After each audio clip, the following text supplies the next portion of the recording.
L'enceinte gallo-romaine du Mans, appelée aussi enceinte romaine du Mans, dans la ville dénommée anciennement Vindinum ou Vindunum, capitale du peuple gaulois des Aulerques-Cénomans, a été édifiée au bas Empire romain, à une époque longtemps supposée être la fin du IIIe siècle mais que des études plus récentes placent désormais au début du Xe siècle.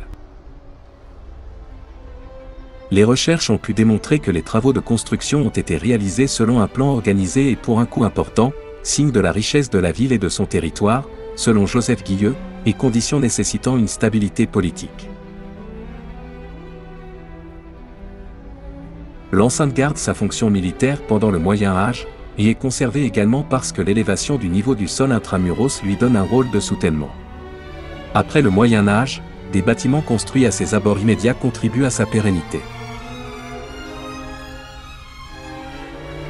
D'une longueur initiale de 1300 mètres, elle est très bien conservée sur environ 500 mètres et présente de très belles ornementations géométriques réalisées avec les matériaux polychromes de sa construction, sans équivalent en France, selon Joseph Guilleux. Les couleurs de l'enceinte ont valu au Mans le nom de « Ville rouge ». Le monument est étudié ponctuellement à partir du XVIe siècle puis de manière scientifique à partir du XIXe siècle. Le nombre de recherches qui lui sont consacrées augmente considérablement à partir des années 1980 à la suite d'un mouvement lancé par la communauté locale émue par la dégradation qu'il subissait et le risque de perte irrémédiable. Grâce aux travaux dont l'édifice a été l'objet, il appartient selon Estelle Bertrand au cercle des enceintes les mieux connues de l'Antiquité.